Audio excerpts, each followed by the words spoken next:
Tumakas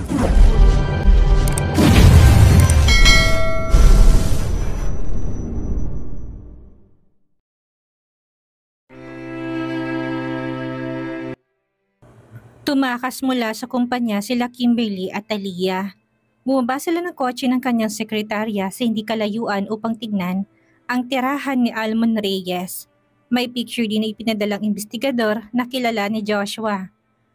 Nagbihis sila ng kagaya ng mga marites na nakatambay sa kanto upang makapagmatsyag sila nang hindi nakaagaw ng pansin.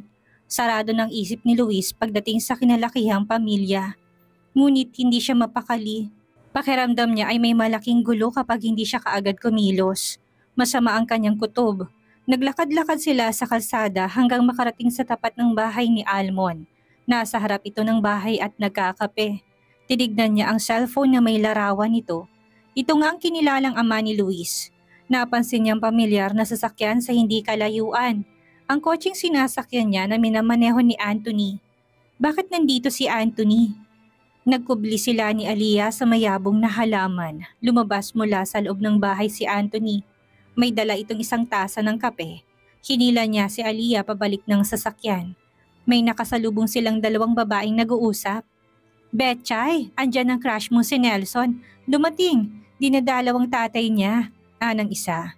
"Gaga, akong dinadalaw niyan. Grabe, sobrang pogi niya. Ayun, nasa labas." "Nelson?" Pero maliwanag na si Anthony ang nakita niya. May mali? Kalaban ba ang matagal na bodyguard ni Luis? Kasabot ba ito't nagmamanman sa buhay ni Luis? Ano ang gagawin niya? Bumalik sila sa kumpanya. Kailangang malaman ito ni Luis. Pinuntahan niya ito't mukhang abala. Nakatambak ang papeles sa ibabaw ng mesa nito. "Luis, pwede ka bang makausap? May kailangan kang malaman." Alanganing bungad niya. Kung may kinalaman yan tungkol sa dati kong pamilya, Kimberly, ayoko silang pag-usapan. Pero naputol ng kanyang sasabihin nang pumasok si Anthony. "Okay, mamaya na lang sa bahay. Hindi naman importante ang sasabihin ko." Ani at bumalik na sa kanyang opisina. Kailangan na muniyang mag-imbestiga at alamin ng lahat bago siya magsumbong. Posible namang walang masamang balak si Anthony o alam ni Luis na anak ni Almon si Anthony. Sumasakit ang ulo niya sa pag-iisip. Umuwi na siya nang matapos ang lunch break at sinama niya si Aliyah sa mansyon upang bumuo ng plano. "Aliyah, sa tingin mo ba masamang tao si Anthony?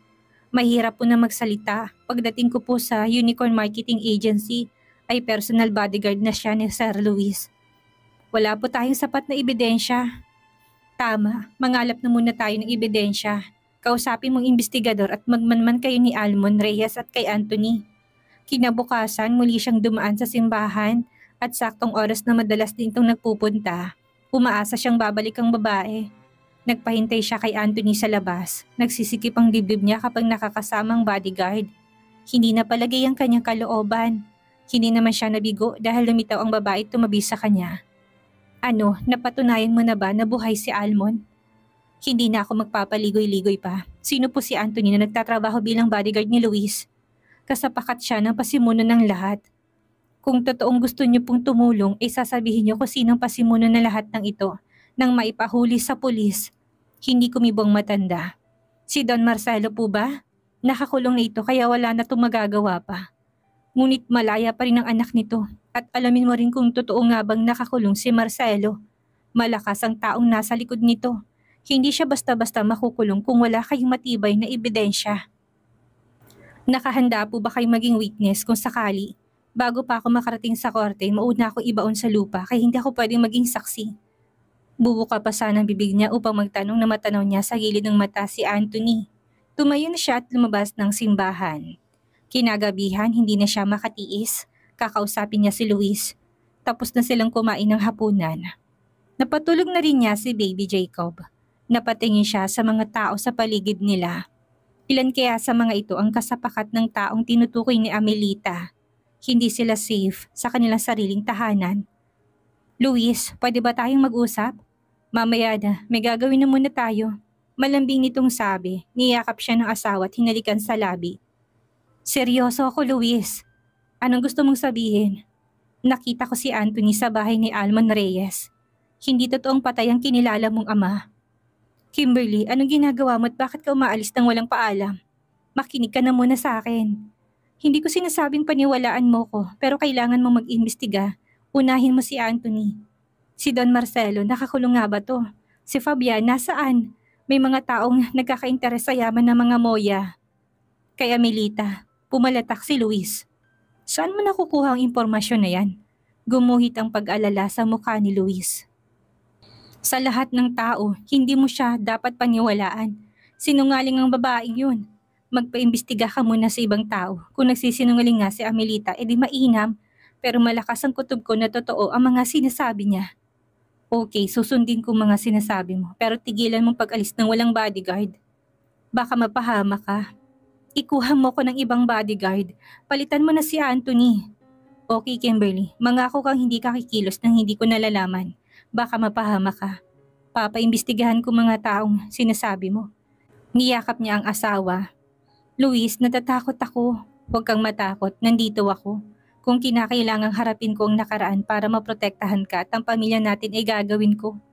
Alam kong hindi mo kami pababayaan. Kung sino man na nagtatangka ng masama ay sana mahuli na, Luis. Gusto ko ng tahimik na buhay kasama kayo ng anak natin. Malayo sa anumang kapahamakan. Hinagod ng asawa ang kanyang likod. Magiging maayos din ang lahat. Pangako ko sa'yo yan. Pinuntahan ni Luis si Amelita sa mental hospital. Andito pa din ang babae. Paano ito nakakausap ng kanyang asawa? Walang emosyon siyang nabasa sa mukha nito nang makaharap. Matagal na panahon na mula nang huli niya itong dalawin sa kulungan. Bumalik lahat ng pait na dinulot nito sa kanya. Muling nanariwa ang mga sugat ng nakaraan. Anong masamang hangin nagtaboy sa'yo at dinalaw mo ko, anak? Na-miss mo ba ako? Totoo bang kinakausap mong asawa ko? Tila yelong kanyang tinig. Pinigil niya ang galit na umaahon sa kanyang dibdib. Hindi nga tayo close. Bakit ko naman kakausapin ang asawa mo? Pero mulang tiyak ang habol niya. Sino ba naman na magmamahal sa kagaya mo? Nagtagis ang kanyang bagang. Si Tatay Almon, totoo bang buhay siya? Todo iyak ka pa nga ng ilibing siya, hindi ba? Ano bang mga pinagsasabi mo? Ikaw yatang dapat malagay dito sa mental hospital. Tumawa ito ng malakas. Pinagsisihan niya nagpunta pa siya upang kausapin ang kinalakihang ina. Nagulat siya nang niyakap siya nito ng mahigpit. Tinulak niya ito at mabilis siyang lumabas ng ospital.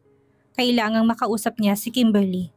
Mali ang mga impormasyong ibinigay nito. Wala pa siyang nakukuhang kapalit ni Anthony, kaya ito pa rin ang naghatid kay Kimberly papasok ng kumpanya. Kinuha niya ang cellphone sa bulsa ng coat na suot at may nalaglag na kapirasong papel na may nakasulat. Maniwala ka kay Kimberly. Galing to kay Amelita. Tinatawagan niya asawa ngunit hindi ito sumasagot. Tumawag siya kay Lola Marta at sinabing nakaalis na nga daw si Kimberly. Baka kung saan na naman ito nagpunta. Ramdam ni Kimberly ang tensyon sa loob ng sasakyan. Kumakabog ang kanyang dibdib. Ayaw na talaga niyang makasama si Anthony. Mahigpit ang hawak niya sa bag. Nakahanda siya. Kinuha niyang baril sa taguan ni Luis at ninala sa kanyang bag. Tumitingin si Anthony mula sa rearview mirror. Tila inaarok nito ang kanyang nasa isip. Halos hindi siya humihinga. Anthony, ibaba mo muna ako sa coffee shop. Bibili lang ako ng breakfast saglit. Tumango lamang ito at hindi kumibo. Nauna itong bumaba upang pagbuksan siya ng pinto. Nang biglang may dumating na riding in tandem at binaril na 3 beses sa ulo si Anthony. Kitang-kita niyang pangyayari. Napasigaw siya ng malakas. Nayanig ang buong pagkatao ni Kimberly sa biglaan at karumal-dumal na kremeng nasaksihan. Bago bumalagta si Anthony, humarap ito sa kanya sa bintana ng kotse. Tila ito humihingi ng tulong. Kinuha niya ang cellphone upang kuhanan ng video ang pangyayari ngunit nahulog ang cellphone niya sa lapag sa labis na gulat nang bumaba ang isang lalaking angkas sa likod ng motor at pumasok sa loob ng sasakyan. Nakamaskara ito ng itim na tela sa mukha. Tinutukan siya nito ng baril sa mukha. Nanigat ang kanyang katawan sa labis na takot. Baka isunod siya nito. "Huwag mo akong sasaktan, parang awa mo na," umiyak na sabi niya. "Lumipat ka dito sa tabi ko, bilis!" Anito na umupo sa driver's seat. Pamilyar ang boses ng lalaki. Si Fabian. Tumalima siya sa utos nito. "Fabian, ikaw ba yan? Fabian, maghunos dili ka. Tumahimik ka at wag kang kikilos nang hindi ko magugustuhan. Ano kailangan mo sa akin? Gagawin ko lahat. Sa'yo wala. Sa asawa mong ubod ng yaman at yabang ay meron. Hihingin namin ng lahat ng yaman niya kapalit mo. Alam naman nating lahat kung gaano kanya kamahal. Easy money. Ewan ko ba sa daddy ko at pinapahirap ang sitwasyon? Fabian, kung inutusan ka lang ng tatay mo na gawin ang mga bagay na to, huwag mo na siyang sundin. Nakita mo naman ang nangyari sa kanya. Nakakulong na siya ngayon. Makukulong ka din kapag hindi ka tumigil. Manahimik ka. Alam kong ginagawa ko. Actually, may sapusang Luis na yan. Pinakidnap siya ng daddy ko nung sanggol pa lamang sa ospital. Pero hindi pinatay ng inutusan. Pinaampon ba naman? Ang tagal ding hinanap ng daddy ko kung saan napuntang gago. Hanggang matagpuan niya umampon at inutusang pagmalupitan.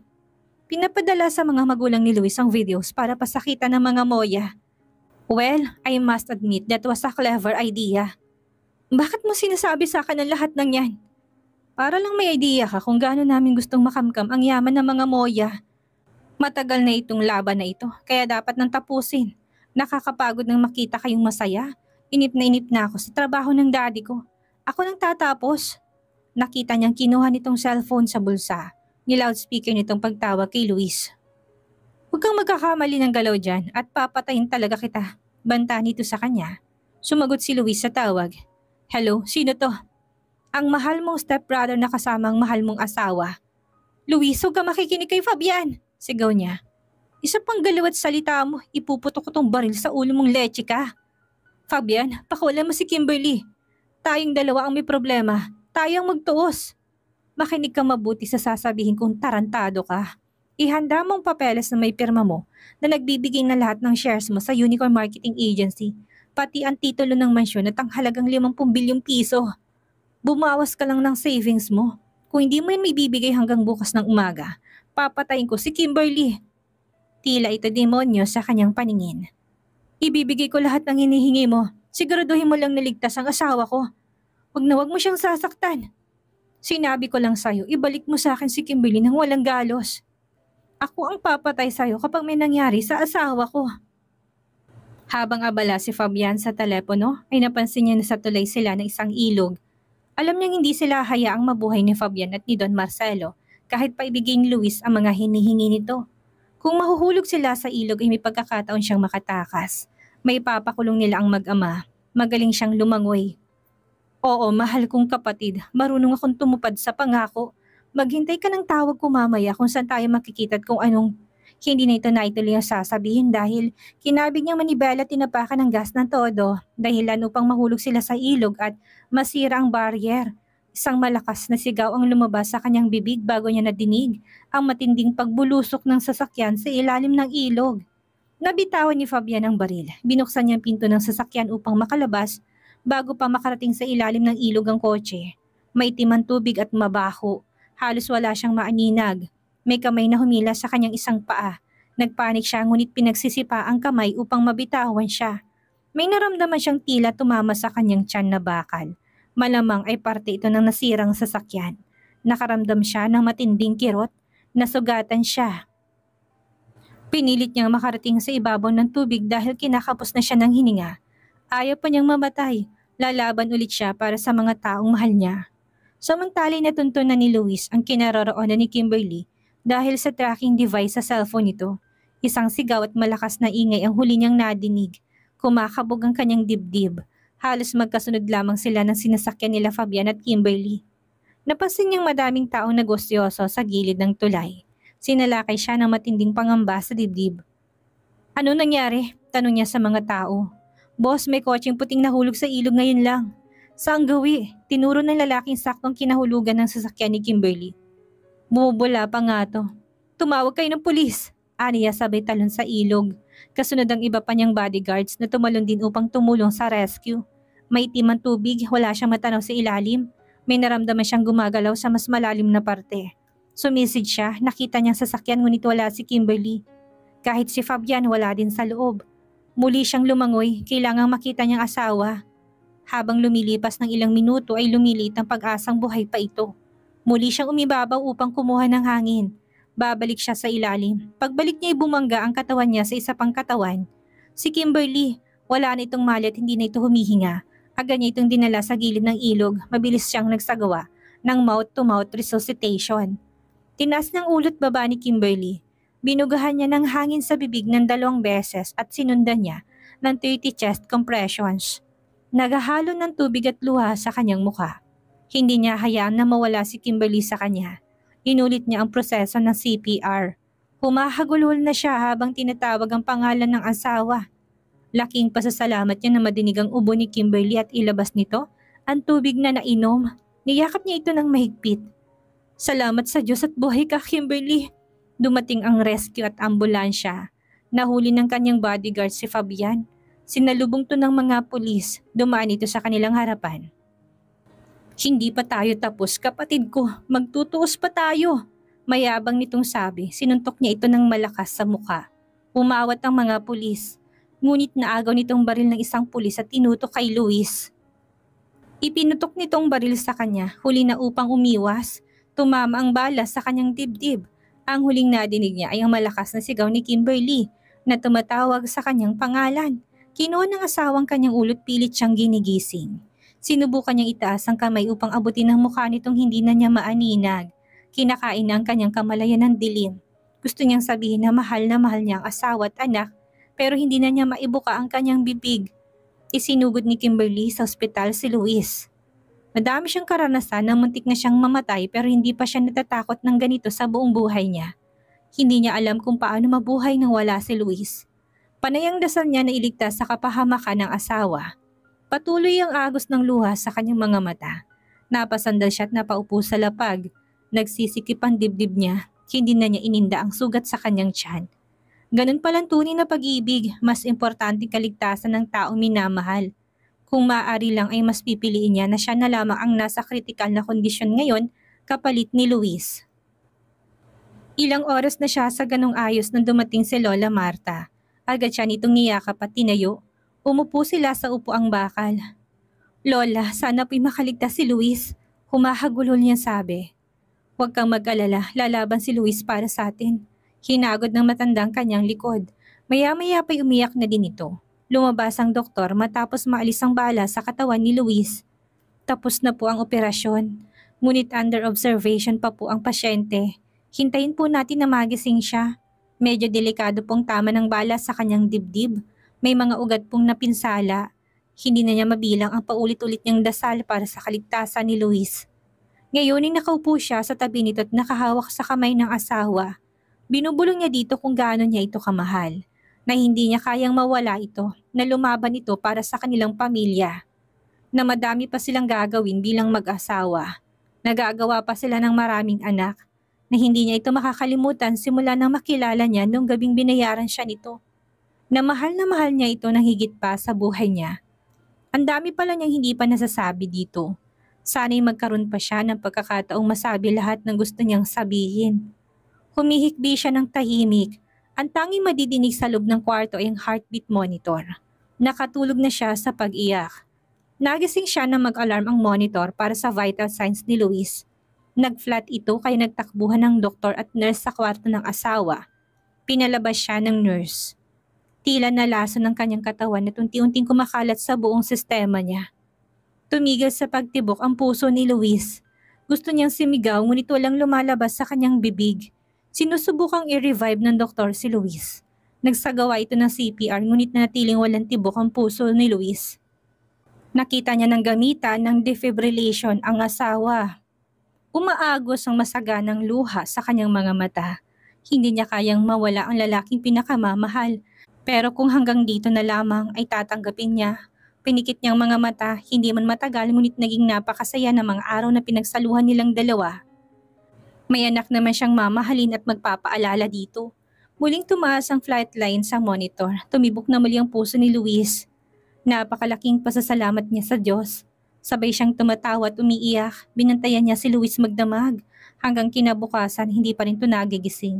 Nagkukwento siya ng kung ano-ano malapit sa tenga nito. Gumalaw ang kamay nitong hawak niya. Napatayo siya. Iminulat ni Luis ang mga mata. Napakasaya niya na ligtas na ito. Tumatakbo siyang lumabas ng kwarto upang tumawag ng doktor. Ligtas na siya tsak nakapahamakan si Luis. Niyakap niyang asawa at tinalikan sa ulo. May tubo ito sa bibig upang makahinga ng maayos. Ilang araw pa ang lumipas at mabilis na nakarecover si Luis. Maraming salamat sa pag-aalaga mo sa akin. Sana'y makauwi na tayo. Miss na miss ko na din si baby Jacob. Oo nga, bawal ang bata sa ospital. Hintayin natin ang go signal ng doktor kung pwede ka nang makalabas. Kinakamusta kanila tati at nanay ko saka ng mga kapatid ko. Pakisabit nagpapagaling na lang ako. Salamat kamo. Sinubuan niya ng pagkain si Luis. Nakaupo't nakatayo na ito basta may alalay. Ubusin mo itong ginisang gulay at manok para lumakas ka kaagad. Anong prutas ang gusto mo? May apple, orange, avocado at papaya. Ikaw ang gusto ko. Hay nako, kailangan mo magpakalakas.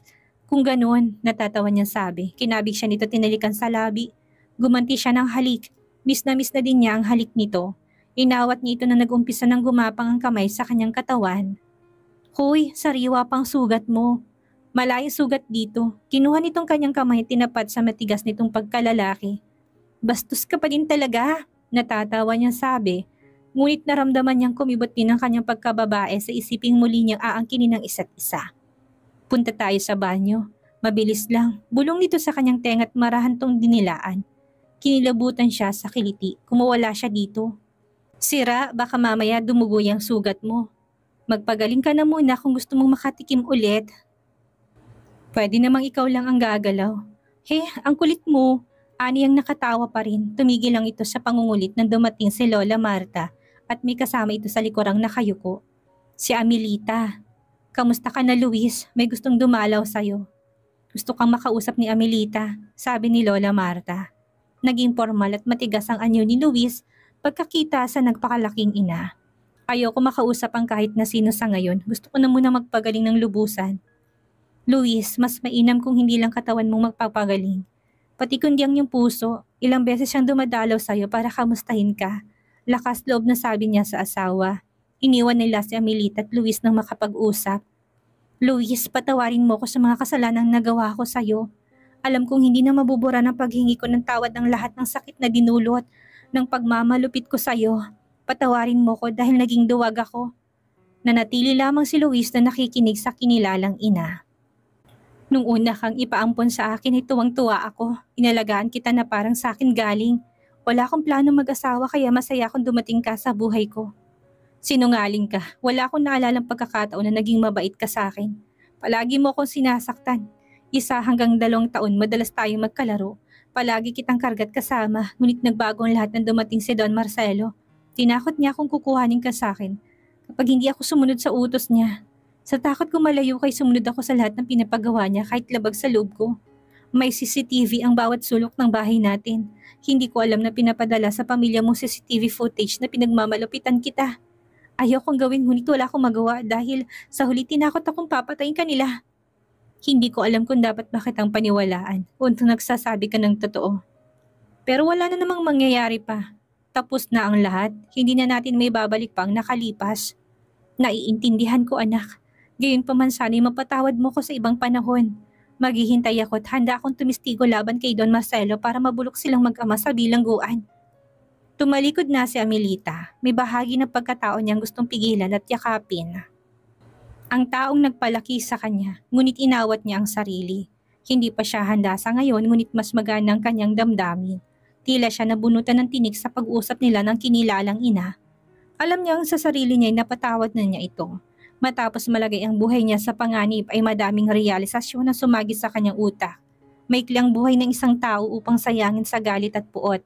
Sa bandang huli hindi niya naisip ang pera, kayamanan o posisyon niya sa kumpanya. Ang naisip niya ay si Lola Marta, si Baby Jacob at si Kimberly. Sa bingit ng kamatayan ay nais niyang mabuhay para sa mga taong mahal niya. Alam na niya kung anong pinakamahalaga sa lahat at malaking pasasalamat niya. Na binigyan ulit siya ng pagkakataong makasama ang mga importanteng tao sa kanyang buhay.